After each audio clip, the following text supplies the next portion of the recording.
और एक बात मेरी याद रखिएगा बंधुओं, महादेव के भजन का फल है श्री राधा माधव से प्रेम।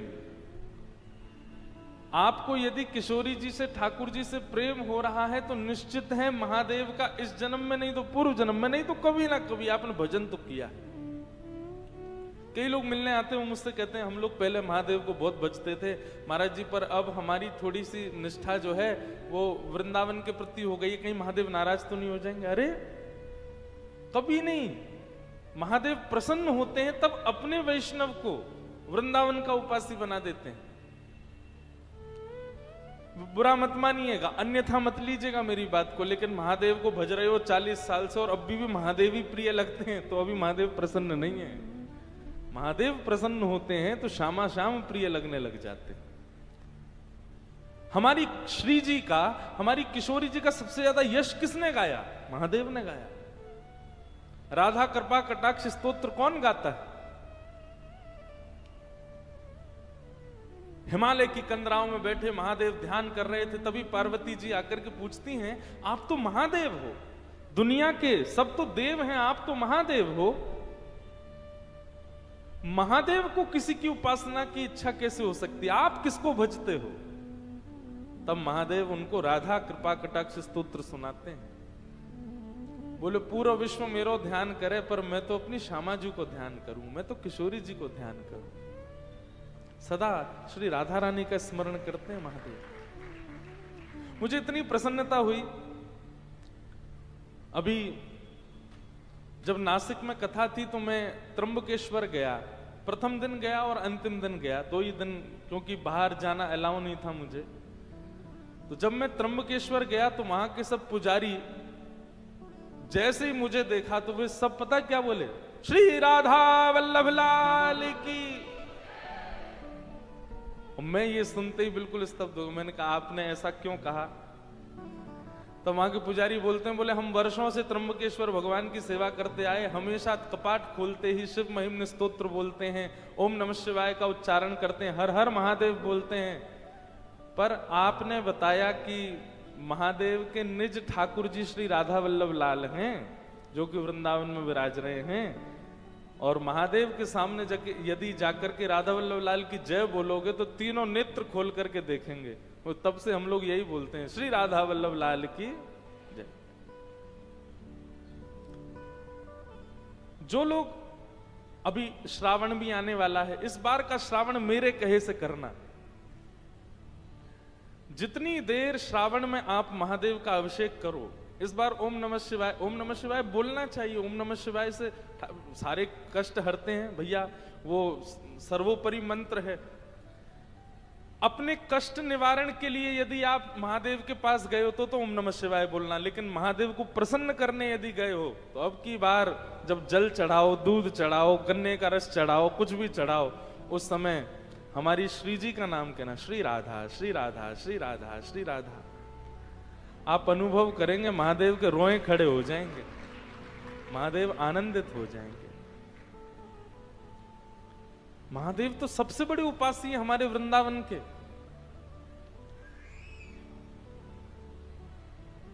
तो श्री हरिराम व्यास जी उन काशी गए, काशी से महादेव ने उनको भेजा, अरे व्यास जी आप अपनी विद्वत्ता से विद्वानों को हरा रहे हो, ये सब छोड़ो, जाओ वृंदावन। वृंदावन जाकर के अपनी विद्वत्ता से वृंदावन यश को गाओ। वो हरिराम व्यास जी जब वृंदावन आते हैं तब गाते हैं, कनक कूट कोटिक लगते जिए, भजिए कुंवर कन्हैया, हेरी मेरो वृंदावन साचो धन भैया। कनक कूट कोटिक लग तजिए, बोले मेरू पर्वत के समान, मेरू पर्वत के समान धन संपत्ति आदि मिलने के बाद भी उनका त्याग कर दो, सब तज हरि भज, सब छोड़ छाड़ करके जब कृष्ण को भजोगे, श्री जी को भजोगे, तब वृंदावन रस समझ में आएगा। वृंदावन रस समझने के लिए संसारी रस को त्यागना तो पड़ेगा। प्रेम नगर की सकरी है गलियां, प्रेम नगर की सकरी है गलियां, तामें दो ना समान मुसाफिर प्रेम नगर मत जा। प्रेम नगर कहते हैं हमारे वृंदावन को। कई लोग कहते हैं महाराज जी वृंदावन में बड़ी छोटी छोटी गलियां हैं। क्यों है छोटी छोटी गलियां? तामें तो ना समान। यदि आपके चित्त में प्रेम आ गया वृंदावन के प्रति, तो वृंदावन आपके चित्त में आने से पहले झांक करके देखेगा कि आपके चित्त में कोई और तो नहीं है। यदि कोई भी चित्त में हुआ तो वृंदावन नहीं प्रवेश करेगा। प्रेम नगर मत जा, प्रेम नगर का पंथ कठिन है, प्रेम नगर का पंथ कठिन है, तामें ना चल पाए मुसाफिर प्रेम नगर मत जा। लोग बात कहते हैं महाराज जी आशीर्वाद दो, या फिर दरबार में आके प्रार्थना करते होंगे कि हमें ब्रजवास मिल जाए, हमें वृंदावन वास मिल जाए। माफ कीजिएगा, क्षमा कीजिएगा, जैसे उल्लासनगर में रहते हो, जैसे मुंबई में रहते हो, जैसे पुणे में रहते हो, जैसे पूरी दुनिया में रहते हो, वैसे ही जाकर के वृंदावन रहे तो अपराध करोगे आप वृंदावन में। जैसे सब जगह रहे वैसे ही वृंदावन में रहे, तो फिर वृंदावन क्यों रहे आप? वहीं रहते जहां थे। वृंदावन में रहो तो भैया वृंदावन का रूप अलग है, वृंदावन का स्वरूप अलग है। सुनना चाहेंगे? अच्छा ये जो फॉर्मूला ये हम पे लागू नहीं होता, क्योंकि हम तो ब्रजवासी, हमारा जन्म वृंदावन को है। हम तो चलते फिरते वृंदावन ही है, ब्रजवासी से वृंदावन ही है। ये उन पर लागू है जो वृंदावन आकर के रहना चाहते हैं। भ्रातः तिष्ठ टले टले विटपिनाम ग्रामेषु भिक्षामटः स्वच्छन्दं पिबयामुनं जलमलं चीराणि कंथां कुरु सम्मानं कलयाति घोरगरलं नीचपुमानं क्षुधा श्री राधा मुरली रवो ब्रज सखे वृंदावनम मात्यज। वृंदावन में ज्यादा टिपटॉप बन के नहीं रहना चाहिए। वृंदावन में कैसे रहो? सहज रहो, सरल रहो, सामान्य रहो। आप कहोगे क्यों? अरे इसके पीछे लॉजिक है भैया। सब लोग इधर देखो, ध्यान से सुनो। 2 ही दिन की बात है, आज और कल। परसों से तान दुपट्टा सोते रहना है। वे सोगे कब आप लोग? 6 बजे तो कथा ही होती है। ये तो 2 बजे जहां कथा होती है वहां हम बोलते हैं कल से सोना। वृंदावन में ज्यादा सज धज के नहीं रहो। क्यों भैया? पहली बात तो वृंदावन में श्रृंगार करवे को अधिकार केवल श्यामा श्याम को है। ब्याह में दुल्हा दुल्हन से ज्यादा सज के अगर चले गए तो बताओ कितनी बुरी बात है। ये अत्याचार किया कि नहीं आपने दुल्हा दुल्हन के साथ? आप इतने बढ़िया बन के गए, सब आपको देख रहे हैं, उनको कोई देख ही नहीं रहा है। अरे ब्याह में दुल्हा से न कम सजो, दुल्हन से न कम सजो, दुल्हन वो लगे आप नहीं। सही है कि नहीं बात? और कोई इतनी ज्यादा सज धज के चलो जाए ब्याह में, बोले दुल्हन तो सामने पर लग ही रही है। लेकिन वृंदावन में ऐसा नहीं है। वृंदावन में दुल्हन तो हमारी श्यामा जू है। आप जबरदस्ती क्यों ज्यादा श्रृंगार करो? पहली बात तो ये कि वृंदावन में सजवे को अधिकार केवल श्यामा श्याम को है, बाकी सब तो सामान्य रहो। दूसरी बात, वृंदावन में ज्यादा सज धज के रहने की आवश्यकता क्यों नहीं है? बोले भैया इतने सामान्य रहो, इतने सहज रहो कि लाल जी को आप पे दया आ जाए, काउदना वही पकड़ के आपको श्रृंगार कर दें, काउदना वही आपको सजा दें। यहाँ पे आ तो मैं सजाऊं है, तू बड़ा ऐसा घूमे है, सामान्य सा बनो। और जा दिन शाम सुंदर श्रृंगार करेंगे ना, बाद ना सवरे श्रृंगार फीके रह जाएंगे। मीराबाई श्रृंगार थोड़ी करती हैं, मीराबाई सामान्य रहती हैं, लेकिन उनके चेहरे पर फिर भी सुंदरता क्यों दिख रही है लोगों को? क्योंकि उनका श्रृंगार ठाकुर जी करते हैं। सूरदास के पास नेत्र नहीं है, बिना नेत्र का व्यक्ति, बिना नेत्र के सूरदास जी क्यों सुंदर लगते हैं सबको? क्योंकि उनका श्रृंगार ठाकुर जी करते हैं वृंदावन में। श्री हितहरिवंश महाप्रभु, उनके चरित्र में ऐसा वर्णन आता है कि एक बार एक राजा ने उनको देख लिया महाराज, वो व्याकुल ही रहता था कि इनको देखूं, इनको देखूं, इनको देखूं, जबकि कुछ नहीं करते थे, कोई ऐसा लीपापोती नहीं मुख पर। क्यों लगते थे सुंदर? क्योंकि श्याम सुंदर श्रृंगार करते हैं।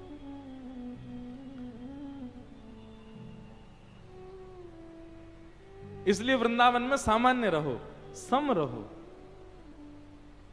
ज्यादा व्यवस्थित होकर रहने की आवश्यकता नहीं है। अब व्यवस्था में रोज कोई दिखे तो हम ही उसको कहेंगे भाई थोड़े नेक व्यवस्थित हो जाओ। काउदना श्याम सुंदर कहें तू नेक व्यवस्थित है जा। कल हम जो पद गा रहे तो वो लागू होगा ना, तू अपनो श्रृंगार करत है, ये दर्पण हाथ दिखावत है, तू है सखी बड़ भाग बड़ी, नंदलाल तेरे घर आवत है। वृंदावन की लीलाओं में कभी कभी वर्णन आता है, रस लीलाओं में, कि कभी कभी शाम किशोरी जी का श्रृंगार ललिता जी करती हैं, विशाखा जी करती हैं, कीर्ति मैया करती हैं। पर जिस दिन श्याम सुंदर श्रृंगार करते हैं ना किशोरी जी का, वादना किशोरी जी को एक चुनरी में ही रखना पड़े। मतलब कैसी चुनरी? जो ट्रांसपेरेंट होती, जो झीनी झीनी सी, जामे से नेक हल्को हल्को दिखाई दे, ऐसे ही किशोरी जी को रखना पड़ता है। नहीं तो अगर उनने घूंघट ऊपर कर लियो सब निहाल ले जाएं, ठाकुर जी स्वयं देख के निहाल ले जाएं। ऐसा श्रृंगार करें ठाकुर जी। तेरो मुखनी को की मेरो श्यामा प्यारी, तेरो मुखनी को की मेरो श्यामा प्यारी, दर्पण ले बैठो मृग नैनी, सांच कहो वृष भानु दुलारी, तेरो मुखनी को की मेरो श्यामा प्यारी।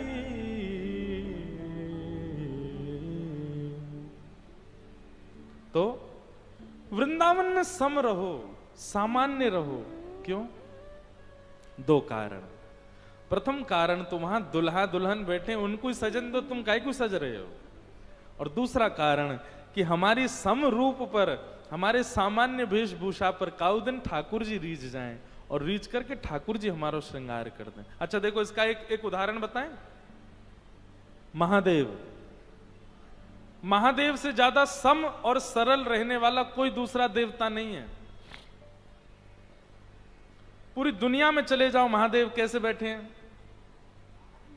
भभूति रमाए बाबा भोलानाथ आए।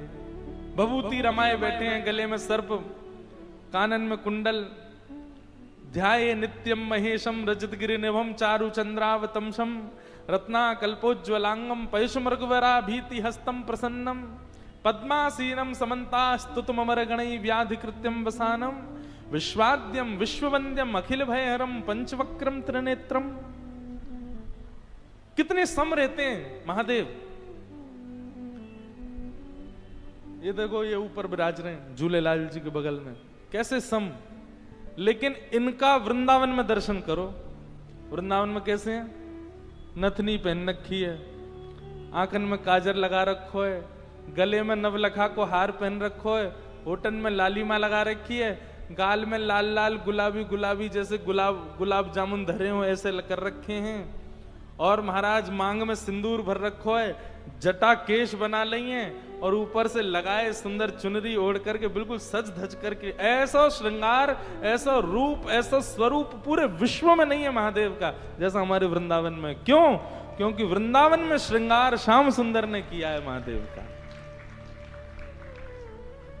वृंदावन में श्रृंगार मत करो, वृंदावन में सम रहो। सबसे पहली बात, वृंदावन में रहो तो ऐसे रहो। दूसरी बात, ग्रामीषु भिक्षामटः। वृंदावन में दूसरा कार्य आपको सबसे विशेष यह करना पड़ेगा कि वृंदावन में स्वयं निर्माण करके कुछ मत पाओ। वो बात अलग है कि किसी की अगर परंपरा में ऐसा है कि वो स्वपाकी है आदि, कोई बीमार है, वो उन सब के लिए सब लागू नहीं है। जो ठीक है, फिट हैं, वो क्या करें? स्वयं बना करके कुछ मत पाओ और किसी से बनवा करके कुछ मत पाओ। तो ब्रजवासिन के घर से मांग के पाओ। बहुत बहुत सामान्य बात लगती है सुनने में, करने में उतनी कठिन है, लेकिन यदि कर लोगे आप याद करोगे फिर मुझे।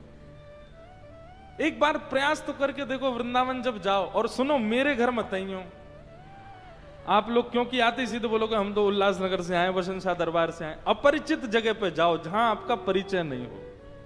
क्योंकि ये बात मैं कथा में कहता हूं, मेरी मैया मोड़ रोज डांटे, बोले इतनी भीड़ लगी रहे पूरे दिन, कहां ते पवाऊं सबन ने। आप पाओ वहां पर कोई बात, अपरिचित के यहां जाओ, जिसको आप जानते नहीं हो, जिस घर को आप जानते वहां जाओ, वहां जाकर के मधुकरी मांग के पाओ। मधुकरी का नियम है, अंजलि में जितना आता है, इसको अंजलि कहते हैं, इसमें जितना आए केवल उतना पाना है, उससे अतिरिक्त नहीं। और इसी में पाना, थाली में नहीं। वृंदावन लोग बाग भागते तो बहुत हैं, वृंदावन में भीड़ तो बहुत हो रही है, पर वृंदावन की तरह रह कौन रहा है जैसा वृंदावन में रहना चाहिए। ग्रामीषु भिक्षामटः। ब्रजवासी के यहां जाकर के अंजलि फैला लो, डोरबेल बजा देना, आए जैसी कोई, हाँ भैया बताओ कहां ते आयो भैया लाला, बोले आपके घर में जो बनो हो सो हमको दे दो, थोड़ो सो दे दो। और सुनो, यदि वो लाकर के दे दे तो बड़ी कृपा, और यदि यूं के भैया कहीं और चलो जाए यहां ना आए तो समझियो और ज्यादा कृपा। फटकार के भगा दे तो फिर कोई और के घर जाओ। और इसमें लज्जा नहीं करना, ठाकुर जी तो बिन बुलाए डोले इनके घर। अरे सो चटक मटक सो ठाकुर, तीनों लोकन हूं मैं नाय। वो अंतरा कैसे है? बिना बुलाए डोले घर घर, बिना बुलाए डोले घर घर। बिन बुलाए, कोई गोपी बुलावे थोड़ी है, जबरदस्ती घुस जाए वहां के घर में।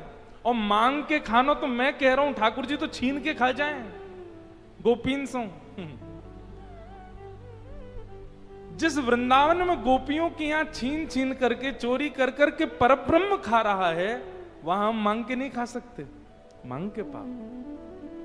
तो वृंदावन का दूसरा नियम क्या है? वृंदावन में किसी ब्रजवासी के घर की मधुकरी पाओ। और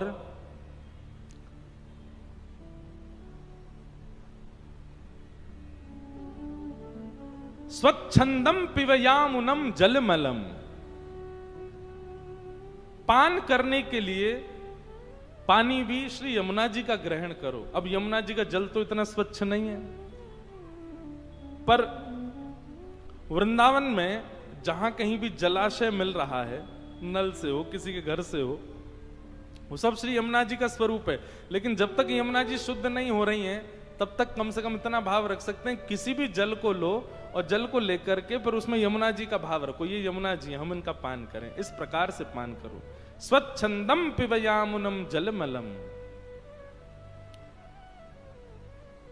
कभी कभी बड़ी पीड़ा होती है, हमारे वृंदावन में हम रहते हैं, पर वृंदावन की श्री यमुना जी की स्थिति कैसी हो गई है। मैं स्वयं ब्रजवासी, स्वयं वृंदावनवासी, मुझे खुद को यमुना जी में स्नान किए 3-4 वर्ष हो गए होंगे। कोविड में जब थोड़ा पानी स्वच्छ हुआ था तब स्नान किया था, और वो भी 6-7 वर्ष बाद किया था। ना करने का कारण इतना दूषित कर दिया यमुना जी को। भगवान श्री कृष्ण को जब पता चला कि यमुना में कालिया नाग आ गया, ठाकुर जी रात भर नहीं सोए। और हम आप सब लोग भजते तो वृंदावन को इतना है, वृंदावन भीड़ तो इतनी हो रही है, पर यमुना जी के शुद्धिकरण के लिए कौन विचार करता है? कोई नहीं। कितने भी ग्रंथ उठा लो, कितने भी साहित्य उठा लो, सब जगह यही वर्णन है। ठाकुर जी लीला कहां करते हैं? यमुना के तट पर, यमुना के तट पर, यमुना के तट पर। पर उस यमुना के लिए करता कौन है कुछ? कोई भी नहीं। पूरी राजधानी की गंदगी आती है हमारे वृंदावन में, कोई विचार ही नहीं करता इस विषय पर मेरा बहुत मन होता है कि मैं इस भाव को कहूं। 2 बातों की पीड़ा मुझको थोड़ी सी रहती है अपने मन में। एक तो वृंदावन का वन खत्म हो गया, और दूसरा वृंदावन से श्री यमुना जी का जो हमने स्थिति कर दी। ठाकुर जी बड़े चिंतित रहते होंगे इस बात से। भैया वास्तविक भजन या में ना है कि आप वृंदावन में जाकर के और खूब राधा राधा जपो, वृंदावन जाकर के मंदिरन में घूमो, वृंदावन जाकर के खूब वहां की रीति में रहो। असली तो मैं मानूंगा भैया कि जो वृंदावन जाकर के पुनः वृंदावन के वन और पुनः वृंदावन की श्री यमुना जी को व्यवस्थित करने को विचार करे। वृंदावन पुनः वन बनना चाहिए, वृंदावन कि यमुना जी पुनः शुद्ध होनी चाहिए। शाम शाम को तभी सुख मिलेगा। तो तीसरा नियम क्या करना है वृंदावन में? श्री यमुना जी का जलपान करना है। भ्रातः तिष्ठ टले टले विटपिनाम ग्रामेषु भिक्षामटः स्वच्छंदम पिबयामुनम जलमलम चीराणि कंथाम कुरु। चौथी बात, वृंदावन में जब आप ऐसे रहने लग जाओगे, बहुत समता में ब्रजवासियों के घर की मधुकरी पा करके, यमुना जल पी करके इस प्रकार वृंदावन में रहने लगोगे तो क्या होगा? आपका कई लोग सम्मान करने लग जाएंगे। उस सम्मान से बचिएगा। सम्मानम कलयाति घोर करलम। अच्छा, सम्मान होता कब है? सम्मान तब होता है जब आपका गुण किसी को पता चल जाए। बताओ ही मत किसी को। हमको ढिंडोरा क्यों पीटना है कि हम ऐसे वृंदावन में रहते हैं? बताओ ही मत, गोपनीय भाव से करो। सम्मान वृंदावन में सबसे बड़ा विषय है। यदि आपका बहुत सम्मान हो रहा है तो प्रयास करो उस सम्मान से बचो, और नहीं बच पा रहे हो तो नेत्र बंद करके, नीची नजर करके जो सम्मान मिले उसको ठाकुर जी को अर्पित करो। ठाकुर जी को जिसको वृंदावन से भगाना होता है उसको सम्मान दिलवाते हैं वृंदावन में। ये उल्टी रीति है वृंदावन की। वहां ठाकुर जी को सम्मान ना कियो ब्रजवासी ने, हम अपने सम्मान के काजे जा रहे हैं। सम्मानम कलयाति घोर गरलम नीचपुमानम सुधा। और यदि वृंदावन में कोई ब्रजवासी तुमसे नाराज है जाए, तुमसे नाराज है कि तुमको अपशब्द बोल दे, तो यूं समझ जाइए बस अब कृपा हो गई वृंदावन की। हम तो कोई नाराज है बर तुरंत फिर मना लेना उसको, ज्यादा देर नाराज नहीं रहे। नाराज होकर के 2-4 बात आपसे कह दे, समझ जाना बस अब यही कृपा है। क्यों? जब आपका कोई अपमान करता है तो आप मान रहित होते हो, और मान रहित होना वृंदावन के स्वीकारीकरण का स्वरूप है। नीचपुमानम सुधा श्री राधा मुरली रवो ब्रज सखे वृंदावनम मात्यज। वृंदावन को कभी मत छोड़ो। तो ऐसा श्री वृंदावन धाम।